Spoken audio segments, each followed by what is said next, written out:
Hello everyone, this is Shivangi. Welcome to Shiv classes. Video में discuss करने वाले हैं हम excess capacity under perfect competition, पूर्ण प्रतिस्पर्धा के अंतर्गत अतिरिक्त क्षमता, दोनों लैंग्वेज में डिस्कस करेंगे।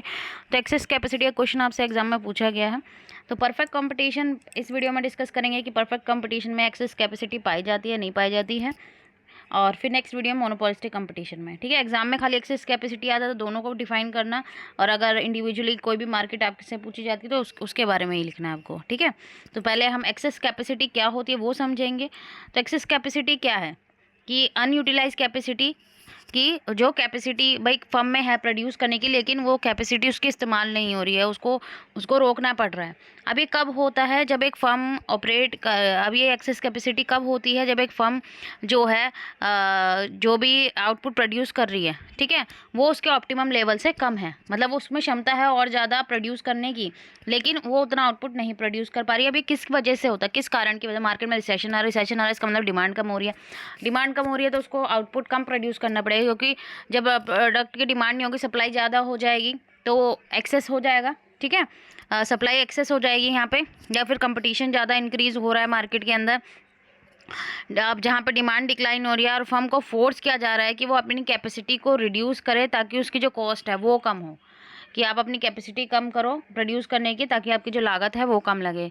अब डिमांड को इंक्रीज़ करने के लिए अब क्या हो रहा है कि वो आउटपुट प्रोड्यूस कर सकती है, और ठीक है, फर्म जो है अब उसको इंक्रीज़ करनी है डिमांड, कि लोग जो है डिमांड इंक्रीज़ करें, तो कंपनी को क्या करना पड़ेगा भाई? अगर डिमांड अपने प्रोडक्ट की इंक्रीज़ करवानी है तो प्राइस जो है वो क्या करने पड़ेंगे? डिक्रीज़ करने पड़ेंगे, ताकि जब अगर मार्केट के अंदर क्या पाई जा रही है, एक्सेस कैपेसिटी हो रही है इंडस्ट्री के अंदर, तो प्राइस को डिक्रीज़ करना ही पड़ेगा ताकि जो है मार्केट में जो डिमांड है वो इंक्रीज़ हो।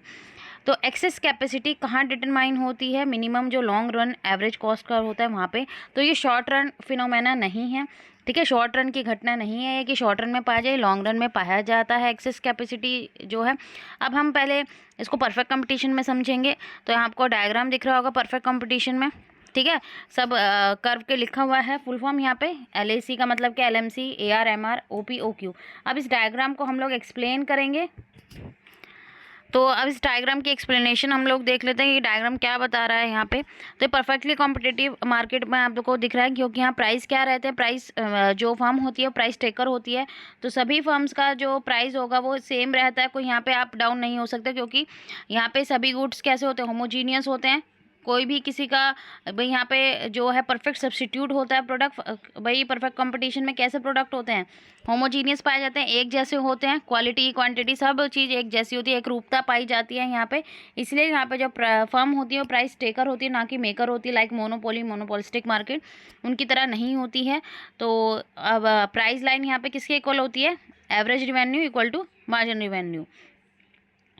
तो यहाँ पे डिमांड कर्व आपको, जो हमारा डिमांड कर्व AR है, ठीक है, AR के नाम से भी जानते हैं हम इसे, ये टेंजेंट है किस पे? जो long run average cost curve आपको दिख रहा होगा ये, ठीक है, लॉन्ग रन इस पॉइंट पे E पॉइंट पे टेंजेंट है, जो मिनिमम पॉइंट है किसका? एवरेज कॉस्ट का मिनिमम है, क्योंकि इसके बाद जो कॉस्ट है वो बढ़ रही है। निकल गया।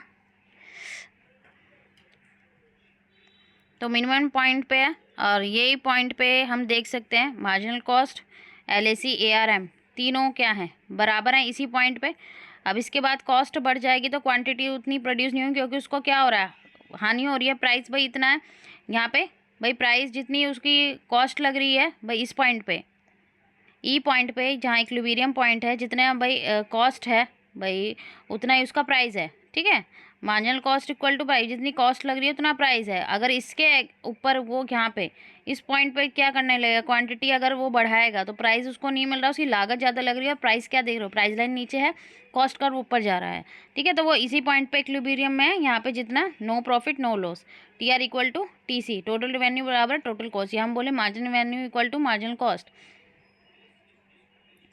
और यहाँ पे हमारा क्या है? Price equal to MC। जो इक्विलिब्रियम कंडीशन पाई जाती है किसमें? हमारी परफेक्ट कंपटीशन में, वो क्या होती है? Price equal to MC। ठीक है, प्राइस इक्वल टू MC। इस पॉइंट पे जो प्राइस है वो किसके बराबर है? मार्जिनल कॉस्ट के बराबर है। तो ये इक्वेशन क्या बोलती है यहाँ पे हमारी, कि चाहे एंट्री हो रही है न्यू फर्म की मार्केट के अंदर, तो यहाँ पे फर्म जो है वो एफिशिएंट है अपने रिसोर्सेज को, जो भी इसके पास अवेलेबल रिसोर्सेज है उसको ऑपरेट करिए लोएस्ट पॉइंट पे। ठीक है, इस पॉइंट पे वो प्रोड्यूस कर पा रही है इतने, जो लोएस्ट पॉइंट है, ठीक है। तो यहाँ पे लॉन्ग रन में अगर हम बात करें, जो ऑप्टिमल आउटपुट है वो हमारा ओ क्यू है, ओ ये लिखा, ये आपका क्यू है, ओ क्यू है, और इक्विलिब्रियम पॉइंट हमारा ई है भाई, जहाँ P equal to M C है हमारा, प्राइस इक्वल टू, यहाँ पे जो सभी फर्म्स हैं वो नॉर्मल प्रॉफिट अर्न करती हैं। नॉर्मल प्रॉफिट की कंडीशन मैंने आपको लोगों को बताई थी, जहाँ पे T R equal to T C होता है। अब नॉर्मल प्रॉफिट नहीं होता है यहाँ पे, अनअटेनेबल होता है टी आर, क्योंकि अगर एक भी फर्म अपना प्राइस बढ़ाएगी तो कंज्यूमर दूसरे फर्म की तरफ शिफ्ट कर जाएं, क्योंकि यहाँ पे होमोजीनियस प्रोडक्ट पाए जाते हैं, इसलिए यहाँ पे नॉर्मल प्रॉफिट ही अर्न किया जाता है कि भाई जितना कॉस्ट लग रही है उतना आप जो है रिवेन्यू अर्न कर पा रहे हैं, ठीक है। ई पॉइंट पे हमारा जहाँ पे प्राइस ओपी है आपको दिख रहा है, ठीक है, ओपी प्राइस हमारा जो है यहाँ ऑप्टिमम आउटपुट भाई, यहाँ पे जो एफिशिएंट स्केल भाई हमारा, और जो हमारा ऑप्टिमम आउटपुट है ओ क्यू, यहाँ पे हम देख सकते हैं एम आर क्या है, M R equal to L M C minus A R equal to L S, long run average cost curve, ठीक है। एम सी में से भाई हम किसको माइनस कर रहे हैं, ए आर में से, ठीक है, इसमें से हम इसे माइनस कर देंगे तो हमारे पास कौन सा पोर्शन बन रहा है, एवरेज कॉस्ट कर्व बन रहा है, और जो किसके बराबर है, मार्जिनल रेवेन्यू के बराबर है। तो हम बात करें परफेक्ट कंपटीशन में, यहाँ पे एक्सेस कैपेसिटी नहीं पाई जाती परफेक्ट कॉम्पिटिटिव मार्केट में, ठीक है। यहाँ पे एक्सेस कैपेसिटी नहीं पाई जाती, क्योंकि यहाँ पे प्राइस कम ज़्यादा करने का कोई मतलब ही नहीं बन रहा है, क्योंकि होमोजीनियस प्रोडक्ट है, ठीक है। तो यहाँ पे उसको प्राइस यहाँ पे कम नहीं करना पड़ रहा, जितना है उतना ही प्राइस यहाँ पे रहेगा, ठीक है। रिसेशन में भी कोई यहाँ पे इसका चेंज नहीं आ रहा है। तो परफेक्ट कंपटीशन में आपको यहाँ पे जो है हिंदी मीडियम वाले स्टूडेंट यहाँ देख सकते हैं, आप लोगों के लिए नेक्स्ट स्लाइड में है, नेक्स्ट वीडियो में हम लोग पढ़ने वाले हैं मोनोपोलिस्टिक कंपटीशन में एक्सेस कैपेसिटी। तो आई होप कि आपको क्लियर हो गया होगा। अगर वीडियो अच्छी लगी हो तो like it, share and subscribe my channel. Thank you.